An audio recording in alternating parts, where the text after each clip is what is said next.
चिकनमध्ये हा लाल तिखट, हळद, चवीप्रमाणे मीठ, आलं लसूणची पेस्ट आणि दही घालून घेतलेलं आहे आणि हे छान मॅरिनेट करून अर्धा तासासाठी ठेवून देणार आहोत। आता आपण मसाला करून घेऊयात। त्यासाठी कांदा, टोमॅटो, कॅशू, आलं लसूण पेस्ट आणि हिरवी मिरची घेतलेली आहे। आता आपण हे छान असं परतून घ्यायचं आहे। जोपर्यंत आपले टोमॅटो छान असे मऊ होत नाही तोपर्यंत छान असं परतून घ्यायचं आहे। हे परतून घेतल्यानंतर आपण ह्याचं बारीक असं वाटण करणार आहोत। बारीक वाटण झालेलं आहे। आता आपण हे जे मॅरिनेट केलेलं चिकन आहे ते शॅलो फ्राय करून घेणार आहोत। शॅलो फ्राय झाल्यानंतर आपण ह्याला फोडणीला घालणार आहोत।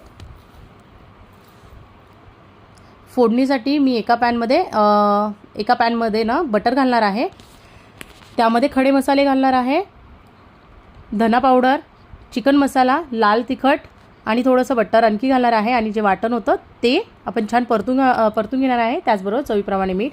हे छान परतलं की तुम्हाला पाहिजे तेवढ्या कन्सिस्टन्सीसाठी तुम्ही पाणी घालू शकता आणि ते झाल्यानंतर थोडंसं आपण फ्रेश